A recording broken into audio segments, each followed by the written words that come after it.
Today I'm going to teach you how I make this ultimate triple peanut butter cake. It's made with peanut butter cake, filled with peanut butter mousse, covered in peanut butter frosting, and then decorated with peanut butter candies and cookies. It doesn't get much better for the peanut butter lover in your life.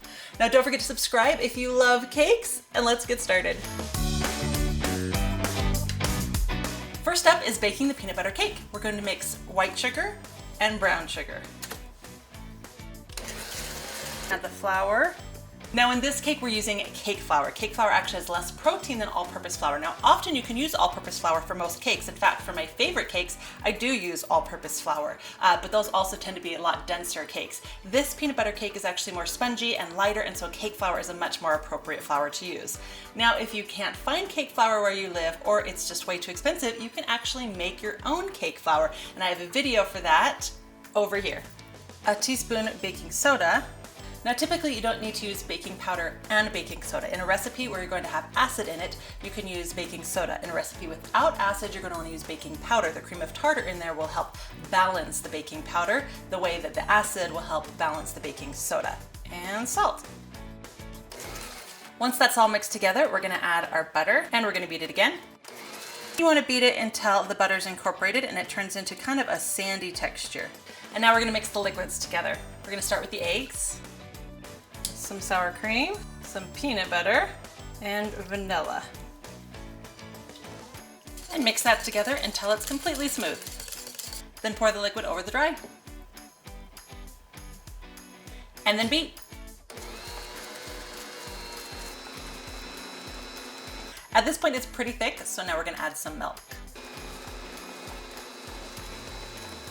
Now don't forget to scrape the sides and the bottom of the bowls. Even when you have scrapers, sometimes some stuff just gets stuck somewhere, and there's nothing worse than pouring your batter into your cake pans and then having little chunks come out. So it's totally worth giving it a little scrape and one last beat before you're done. And that's it. Oh, it smells so good. Now to prepare our pans. You can either use 3 8-inch pans, or I like to use 4 7-inch pans. It makes a slightly narrower, taller cake, and I just love the way that it looks. So you want to take some non-stick spray, and I hold my pan upside down and spray into it. That way kind of all that excess aerosol gets kind of stuck down in there. And then I take a 7-inch parchment circle and put it in the bottom. Now divide the batter evenly among all the pans. I live at a really high altitude, so I high altitude adjust all of my baking recipes. I add extra flour, I take away a little sugar, I also take away a little bit of the rising agent, and I add a little bit of extra liquid. One of the other changes that I make for high altitude is that I also bake it 25 degrees hotter and for 5 minutes less for every half hour. So if you live at sea level, go ahead and follow the directions just as they are down the description box, and if you're at high altitude, 4,000 feet or above, go ahead and look for those notes on adjusting. One of the other things that I do to try to get even layers is I use bake even strips. I soak these in cold water and then I wrap them around the bottom of the baking pan right before I put them in the oven. So these are going to bake at 350 degrees for about 25 to 30 minutes until when you press the top, it bounces back beautifully. While the cakes are cooling, it's time to make our peanut butter mousse filling. First, we're going to make some whipped cream. We want cream, sugar, and vanilla.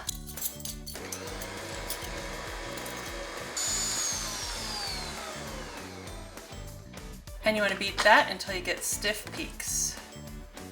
While that's beating, in another bowl, we're going to beat some cream cheese and the peanut butter together until it's nice and smooth and creamy.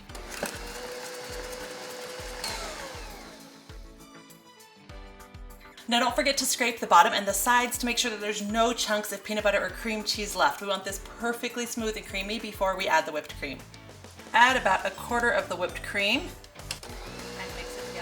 The reason that you only add a little bit of the whipped cream first and then stir it together is to incorporate it and soften and kind of break down that peanut butter and cream cheese so that we can add the rest of the whipped cream and keep it light and fluffy. You also want to make sure that you're doing this on low or even hand folding it. You don't want to do this on high. You can actually break down all that luscious whipped cream that we just made. And then add the rest of the whipped cream. Now our cakes are cooled and we're going to level all these layers. For leveling, you want a really sharp serrated knife and a turntable, and what we're going to do is hold the knife over on the side and let the turntable do most of the work for us. You want to go around lightly the first time to make sure that it meets, and that lets you know that you're cutting perfectly level. Once you're sure you're level, you can go a little bit more aggressive into the cake. And now with our leveled cake, we're ready to put the mousse in. Because the mousse is still a little soft and hasn't set yet, we want to help hold this together. If we just stack the cakes and the mousse together, the mousse is going to end up spilling out everywhere before it sets, and it's going to make a huge mess. So that is what this cake acetate is for. What we're going to do is wrap it around the cake, get it nice and taut, and then tape it into place. Then you want to take a third of the mousse and put it on top and spread it around. Now the first time I made this cake, I thought this would be a great time to add candies to the inside of the cake, because who doesn't love slicing open a cake and finding a bunch of goodies in there? So I put a bunch of miniature Reese's Pieces in there, and then I went to cut the cake, and what happened is the knife would hit those little candy pieces and just push the candy all the way through, and it just would destroy the inside of the cake, and it was a huge mess. So don't do what I did. Don't put hard candies in there. Now you can put something like Oreos. It's gonna soak up the moisture from the mousse and it's gonna get soft. You'll be able to cut through it easily, but personally, mushy Oreos aren't really my thing. So this time around, I'm just gonna leave it the mousse inside by itself. Now, carefully slide the next layer of cake inside that ring of acetate. And press down to get that mousse to spread into every corner. Currently I only have 4-inch tall acetates, and because this cake is a double barrel and it's going to be so tall, we're going to add another level of the acetate around this one so that we can keep stacking it. And then repeat, mousse cake, mousse cake. Now we're going to refrigerate the cake for a couple of hours until the mousse is completely set. Take the plastic off of the cake and you can see the mousse is totally set and we're ready to frost.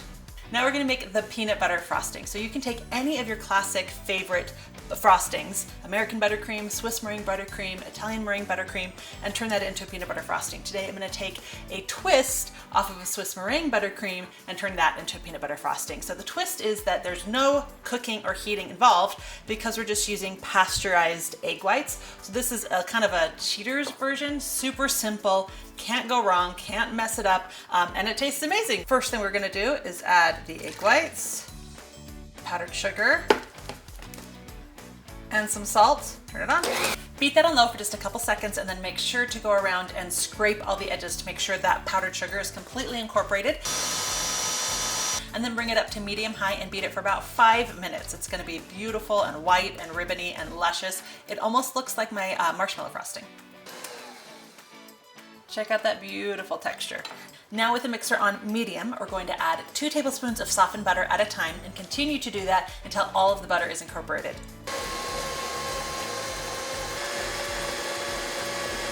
Once that's all beat together, it'll be looking quite thick. Now we're going to add some vanilla and our peanut butter. Now continue to beat that on medium-high for about 10 minutes. It will become smooth and luscious and perfect frosting. Now it's finished. It's creamy, it smells amazing, it tastes good. I love this frosting. If you want to add the chocolate stripes to the outside of this cake, what we're going to do is take 3/4 of this frosting and put it in a bowl and color the rest with some cocoa powder. Now because I was kind of squishing the cakes to fit into that form, because cakes tend to bake this way and I wanted the sides perfectly straight, so I made those forms really tight as I wrapped the acetate around. And so the cakes, as I was squishing them in to push them down, got a little bit crummy. So normally when I'm frosting a cake, I don't bother with a crumb layer, but for this one specifically, I am. Now what a crumb layer is a thin layer of frosting that you're going to cover the whole cake with and then refrigerate for a couple minutes just to help it become firm. And then you can put another thicker finished layer of the frosting on without having to deal with crumbs getting into it. Now it's time for the final frosting. So now that the crumb layer is done, we're going to do a nice thick layer.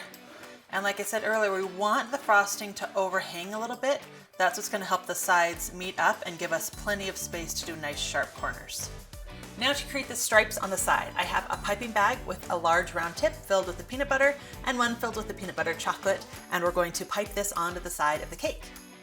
Once you have all the lines piped on, then you're going to take a bench scraper tool and we're going to hold it up against the cake at a 45-degree angle and spin into that 45-degree angle. And we're going to scrape off all the excess, and it's going to leave this great smooth cake. It's going to blend the lines together. It's a really cool effect. Don't over scrape the cake. At some point you got to stop, otherwise you could end up scraping it all the way down to there being no stripes, and now all of your frosting is mixed together and it won't be able to recreate it. So do it until you're not getting any gaps or bubbles anymore, and then call it good. The very last scrape that I do, I grab my hand all the way around the base of the turntable or cake plate, and then I bring this arm over this way, and I carefully and slowly do the final rotation and bring my hand all the way around, and then right at the finish, I pull this away as smoothly as possible. Once you're happy with the side, don't forget to come in and scrape down the top to get that nice sharp edge. Now we're gonna make the ganache topping for the top of the cake and the drips down the side. Now there's a couple different ways to make ganache. When I'm making it for a frosting, I tend to do a 2 to a 3 to 1 ratio, 3 or 2 parts chocolate to 1 part cream. And that leaves this great luscious ganache that's good for truffles, good for frosting cakes, etc. But for drips down the cake, that's actually pretty thick, and even when it's warm, it doesn't drip quite the right way. So when I'm making a ganache drip, I do a 1 to 1 ratio. So I have 4 ounces of chocolate and 4 ounces of cream that I just brought to a boil. Now we're gonna let that sit for 5 minutes, and that warm cream is going to soften up all of that chocolate and melt it so that when we stir it, there won't be any chunks. If you start stirring it too soon, you haven't given that cream enough time to melt the chocolate, and then as you're stirring, it's cooling and you end up with chunks. If you wait too long, kind of the same problem. So 5 minutes seems to be about the sweet spot. Something else that I do, a trick that I learned, is to take some plastic wrap and we're gonna put it over the top, and that's gonna help hold that heat in even better. Now after the 5 minutes, you can start stirring it, and that is ready to go. Now you can get your drips in a couple different ways. You can just use a spoon and spoon it onto the edge of the cake, but I like to use this little squeegee bottle. I like the control that it offers me. And just squeeze a little bit, let it run off the edge, and then move over a little bit and just keep doing that. And squeeze different amounts, a little less, a little more, to get different lengths of drizzle. Once you're happy with the drips, add the rest of the ganache to the top and spread it all out. Now we get to have fun and we get to do all of the decorating. So I've brought together some of my favorite peanut butter candies and cookies. We have peanut butter bites, black Reese's Pieces, mini peanut butter cups, Nutter Butters, regular peanut butter cups, peanut butter M&Ms, miniature peanut butter cups, peanut butter sticks, peanut butter Oreos, and we have the really big peanut butter cups, and that is what we're going to start with.